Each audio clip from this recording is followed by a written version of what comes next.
जो MACD होता है, MACD में आपको यहाँ पे दो लाइन दिखाई दे रही होगी। एक यहाँ पे आपको ये रेड वाली लाइन दिखाई दे रही होगी, एक आपको यहाँ पे ब्लैक वाली लाइन दिखाई दे रही होगी। जब भी ब्लैक वाली लाइन रेड वाली लाइन को काट के नीचे की तरफ आती है तो ये सेल का सिग्नल होता है, यानी कि यहाँ पे हम सेल पोजीशन ले सकते हैं। जब भी ये ब्लैक वाली लाइन रेड वाली लाइन को काट के ऊपर की तरफ जाती है तो यहाँ पे बाई का सिग्नल होता है। ठीक है, ज़्यादा डिटेल में देखने के लिए नीचे डिस्क्रिप्शन में आपको वीडियो का लिंक मिल जाएगा MACD का, उस वीडियो को जाके जरूर समझिए। वहाँ पे मैंने डिटेल में बताया हुआ है कि MACD किसे कहते हैं और इसका क्या यूज होता है, किस इंडिकेटर की मदद से हमें सिग्नल को पहचानना है। ठीक है, इसी तरीके से मैं RSI का आपको थोड़ा सा ओवरव्यू दे देता हूं।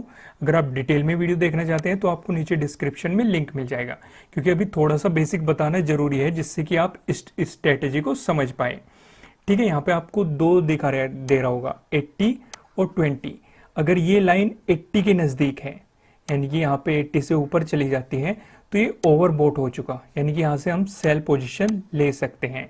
और जब ये लाइन 20 के आसपास होती है, 20 को क्रॉस करके नीचे चली जाती है, तो यानी कि स्टॉक ओवरसोल्ड हो चुका है। यहाँ से हम बाई की पोजीशन ले सकते हैं कहीं पे भी, जैसे हम यहाँ पे बाई की पोजीशन ले सकते हैं क्योंकि यहाँ पे स्टॉक क्या हो चुका, ओवरसोल्ड।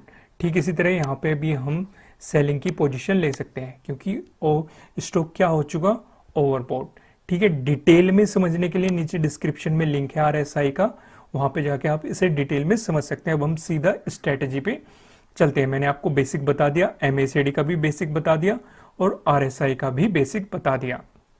तो यहाँ पे पहला एग्जांपल है, यहाँ पे मैंने SBI का चार्ट लिया, आप किसी का भी चार्ट ले सकते हैं और सिग्नल को पहचान सकते हैं। दूसरा एक चीज और मैं बता देता हूँ, अगर आपको MACD सिग्नल दे रहा है और RSI सिग्नल नहीं दे रहा, ये आपको सिग्नल दे रहा है, ये सिग्नल नहीं दे रहा, तो ना तो हमें बाई करनी है और ना ही सेल करना है। कभी कभी ऐसा हो जाता है कि हमें RSI सिग्नल दे रहा होता है और MACD सिग्नल नहीं देता, तब भी ना तो हमें बाई करना है ना ही सेल करना है। ठीक है, इस चीज को ध्यान रखना, जब दोनों ही सिग्नल देंगे तभी हमें बाई पोजीशन लेनी है और सेल पोजीशन लेनी है। ठीक है, दोनों के सिग्नल होने चाहिए, तो इस चीज को ध्यान रखना। टाइम फ्रेम हमें क्या लेना है, 15 मिनट। दूसरी एक और बात, अगर ट्रेंड अपवर्ड है, मैं इस चीज को हर वीडियो में बताता हूं कि हमें ट्रेंड के साथ ही ट्रेड लेना है। ठीक है, अपवर्ड है तो यहाँ पे सिर्फ बाई के सिग्नल ढूंढने हैं, भले ही हमें सेल का सिग्नल मिल रहा हो पर, लेकिन सेल बिल्कुल भी नहीं करना। जब ट्रेंड डाउनवर्ड हो तो हमें सेल के सिग्नल ढूंढने हैं, भले ही हमें बाई का सिग्नल मिल रहा हो, बाई बिल्कुल भी नहीं करना। ठीक है, ट्रेंड की डायरेक्शन में ही हमें ट्रेड लेनी है, भले ही हमें कितनी अच्छी अपॉर्चुनिटी क्यों ना मिल रही हो अपोजिट डायरेक्शन में, पर लेकिन ट्रेंड के अपोजिट हमें बिल्कुल भी नहीं चलना है। ठीक है, अब यहाँ पे हम सिग्नल को समझते हैं। यहाँ पे इसने क्या सिग्नल दिया, यहाँ पे इसने बाई का सिग्नल दिया और ये भी 20 के नजदीक है तो ये भी बाई दे रहा है, तो यहाँ पे हम बाई कर सकते हैं। तो देखो यहाँ से लेके यहाँ तक इतना अच्छा खासा हमें प्रॉफिट होता है अगर हम यहाँ पे बाई पोजीशन बनाते हैं। यहाँ पे इसने हमें क्या सिग्नल दिया, यहाँ पे इसने हमें सेल का सिग्नल दिया। सेल का सिग्नल क्यों दिया, क्योंकि जो ये ब्लैक वाली लाइन है, रेड वाली लाइन को कट करके नीचे की तरफ जा रही है, ये भी थोड़ा सा मतलब पॉजिटिव है, यानी कि 80 की तरफ है, तो ये भी हमें सेल का सिग्नल दे रहा है। तो हम यहाँ पे भी सेल की पोजीशन बना सकते हैं, पर लेकिन हम नहीं बनाएंगे। क्यों नहीं बनाएंगे, क्योंकि ये लगभग यहाँ पे क्या हो गया, थोड़ा सा एक ही डायरेक्शन में चला गया। हम इसे भी ध्यान रखना है, मैं आपको बहुत सारी वीडियो में बता चुका, जब भी कोई इंडिकेटर ओवरलैप करता है, यानी कि यहाँ पे हमें प्रॉपर सिग्नल नहीं समझ में आ रही, ना तो हमें यहाँ पे बाई पोजीशन लेनी है और ना ही सेलिंग पोजीशन लेनी है। इस चीज को ध्यान रखना। ठीक है, क्योंकि ये भी एक ही डायरेक्शन में जा रहा है, ना तो ज्यादा ऊपर हो रहा ना ज्यादा नीचे हो रहा, और बिल्कुल लगभग 50 के ही नजदीक है, मतलब एवरेज से है, तो यहाँ पे हमें कोई भी सिग्नल नहीं लेना।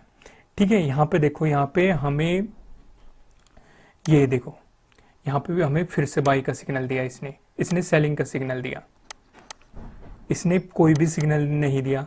ये लगभग पीछे भी ओवरलैप की, मतलब एक ही डायरेक्शन में चल रहा था, तो इसलिए हमें यहाँ पे कोई भी छेड़खानी नहीं करनी। यहाँ पे देखो कितना अच्छा सिग्नल मिल रहा है, यहाँ पे इसने हमें क्या सिग्नल दिया, बाई का। क्यों, क्योंकि जो ये ब्लैक वाली लाइन है, रेड वाली लाइन को कट करके ऊपर चली गई, और ये भी वीक चल रहा है, ये 20 के नीचे है, यानी कि हमारी इसने बाई के सिग्नल दे दिए यहाँ पे भी, तो हम यहाँ पे भी बाई की पोजीशन बना सकते हैं क्योंकि स्टॉक क्या हो गया, ओवरसोल्ड हो चुका है यहाँ पे। तो इसने बाई का पोजीशन दे दिया, तो यहाँ पे देखो कितना अच्छा खासा प्रॉफिट होता है। अगर हम यहाँ पे बाई करते तो ये देखो कितने अच्छे खासे ऊपर हमें मूवमेंट देखने को मिलता। अब यहाँ पे देखो, यहाँ पे इसने सेलिंग का सिग्नल दे दिया, यहाँ पे ये भी ओवरबॉट हो चुका तो इसने भी सेलिंग का सिग्नल दे दिया। तो यहाँ से देखो, यहाँ से लेके यहाँ तक कितना अच्छा खासा प्रॉफिट मिलता हमें, इतना प्रॉफिट मिलता। ठीक है, इस सिग्नल को आप अच्छे तरीके से समझ गए होंगे। मैं आपको और एग्जांपल दूंगा।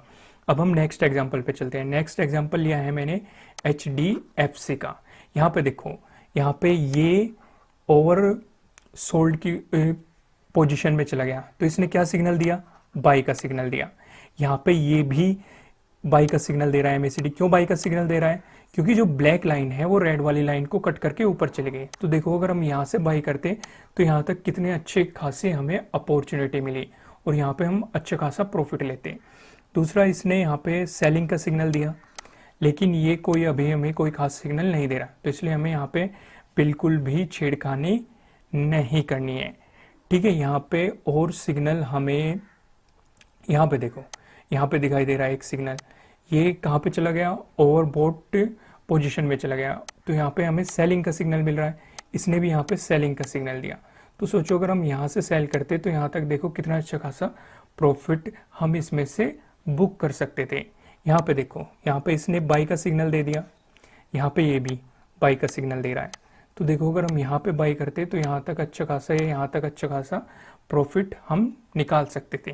ठीक है, अब हम नेक्स्ट एग्जांपल पे चलते हैं। इन्हें मतलब साइन को ध्यान से समझो कि हम कैसे लग रहे हैं। अगर आप मतलब टाइम फ्रेम आपको 15 मिनट रखना है और MACD की डिटेल वीडियो देख लो और RSI की डिटेल वीडियो देख लो, उनके लिंक आपको नीचे डिस्क्रिप्शन में दिए गए हैं, तभी आप इस स्ट्रैटेजी को अच्छे तरीके से समझ पाएंगे। क्योंकि यहाँ पे मैं ओवरव्यू बता रहा हूँ, बेसिक के लिए आपको इनकी वीडियो देखनी पड़ेगी, जिनके लिंक आपको नीचे डिस्क्रिप्शन में दिए गए हैं, वहां से जाके आप इसे देख सकते हैं।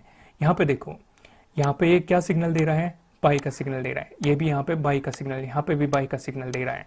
तो यहाँ से देखो, अगर हम यहाँ से लेते तो यहाँ तक एक अच्छा खासा हम प्रॉफिट ले सकते थे। तो इसी तरीके से आप बहुत सारे सिग्नल को पहचानो और यहाँ से प्रॉफिट लो। मैं आपको एक एग्जांपल और बता देता हूँ। यहाँ पे देखो, ONGC का मैंने एग्जांपल लिया है। ठीक है, यहाँ पे क्या बाई का सिग्नल दे रहा है, ये भी 20 के नज़दीक है। तो यहाँ पे ये भी बाई का सिग्नल दे रहा है क्योंकि ये ओवर सोल्ड हो चुका। ठीक है, तो देखो यहाँ पे अगर यहाँ पे हम बाई करें तो यहाँ तक देखो कितना अच्छा खासा हम प्रॉफिट ले सकते थे, यहाँ तक का। यहाँ पे देखो, इसने यहाँ पे सेल का सिग्नल दिया, यहाँ पे ये बाई का सिग्नल दे रहा है, तो हमें छेड़खानी नहीं करनी। जब मैंने क्या कहा था, जब दोनों ही सिग्नल देंगे तभी बाई करना है। अगर एक सिग्नल दे रहा है तो बाई बिल्कुल भी नहीं करना है। यहाँ पे देखो, इसने बाई का सिग्नल दिया, ठीक है, इसने भी बाई का सिग्नल दिया। तो देखो यहाँ से लेके यहाँ तक कितना अच्छा खासा हमें प्रॉफिट मिलता। ठीक इसी तरह आपको सिग्नल पहचानने, आप किसी भी चार्ट का इस्तेमाल कर सकते हैं। पेपर ट्रेडिंग जरूर कीजिएगा, थोड़ी सी पहले प्रैक्टिस करना अपने रियल पैसा लगाने से पहले। अगर आपके पास ज़्यादा पैसा है तो आप सीधा पैसा लगा के ट्रेडिंग को, इस स्ट्रैटेजी को अच्छे तरीके से समझ सकते हैं। और रियल एग्जाम्पल तो वो बेस्ट ही होगा जब आप ट्रेडिंग करेंगे।